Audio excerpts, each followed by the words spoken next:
अमेरिकी राष्ट्रपति Donald Trump और यूक्रेन के राष्ट्रपति व्लादिमीर जेलेंस्की के बीच शुक्रवार को व्हाइट हाउस के ओवल ऑफिस में हुई तगड़ी बहस पूरी दुनिया में चर्चा का विषय बनी हुई है। ये एक साधारण मुलाकात थी जो बाद में तीखी बहस में तब्दील हो गई। दरअसल ट्रंप ने आरोप लगाया कि जेलेंस्की शांति नहीं चाहते हैं और अगर वो समझौता नहीं करेंगे तो अमेरिका इस जंग से बाहर हो जाएगा। जी हाँ, वहीं जेलेंस्की ने कहा कि हम गारंटी के साथ युद्ध विराम चाहते हैं। दरअसल जेलेंस्की दोनों देशों के बीच कीमती खनिजों पर समझौते के लिए अमेरिका गए थे, लेकिन समझौता तो दूर यहाँ आपसी रिश्ते भी दांव पर लगे नजर आए और जेलेंस्की को व्हाइट हाउस से बाहर का रास्ता दिखा दिया गया। जेलेंस्की ने ट्रंप से कहा कि रूस के राष्ट्रपति पुतिन के साथ शांति वार्ता में कोई समझौता नहीं होना चाहिए, लेकिन बहस तब शुरू हुई जब अमेरिका के उपराष्ट्रपति जेडी वेंस ने कहा कि जंग का अंत कूटनीति के साथ हो सकता है। इस पर जेलेंस्की ने वेंस से सवाल करते हुए पूछा, आप किस तरह की कूटनीति की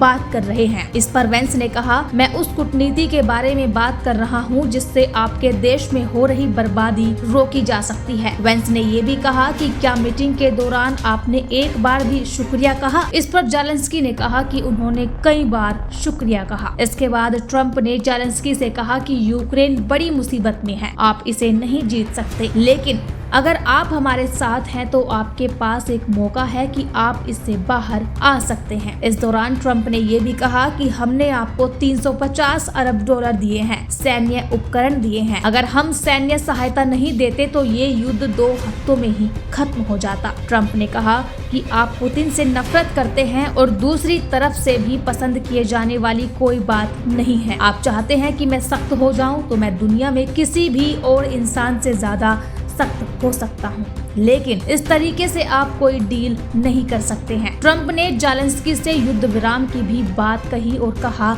अगर ऐसा होता है तो यूक्रेन को इसे फौरन स्वीकार करना चाहिए जिससे गोली चलना बंद हो जाए। इस पर जेलेंस्की ने कहा कि वो खुद भी जंग रोकना चाहते हैं, लेकिन हमें युद्ध विराम की डील गारंटी के साथ चाहिए। ट्रंप ने जेलेंस्की को यहाँ तक कह डाला कि आप तीसरे विश्व युद्ध का बीज बो रहे हैं, जबकि आपकी कोई हैसियत नहीं है। उन्होंने यूक्रेनी राष्ट्रपति को कहा कि आप हमारी वजह से इतने दिन युद्ध में टिके, अमेरिकी हथियारों की वजह से आप लड़ पा रहे हैं। ट्रंप और जेलेंस्की में बहस का स्तर इस कदर बिगड़ गया कि यूक्रेनी राष्ट्रपति कहने लगे, आप मुझे बोलने का मौका नहीं दे रहे। वहीं ट्रंप ने कहा कि हमने 350 डॉलर यूक्रेन को दिया। बातों ही बातों में ट्रंप ने मीडिया के सामने कह दिया कि आप मूर्ख राष्ट्रपति हैं, आपको समझौता करना ही होगा। ट्रंप ने जेलेंस्की को कहा कि आज से आपके बुरे दिन शुरू हो गए हैं। वहीं जेलेंस्की ने कहा कि हम कोई युद्ध विराम नहीं मानेंगे। ट्रंप ने जेलेंस्की को मीडिया के सामने ही धमकियां देना शुरू कर दिया। वहीं अमेरिका के उपराष्ट्रपति जेडी वेंस दोनों नेताओं के बीच सुलह कराने का प्रयास करते दिखे।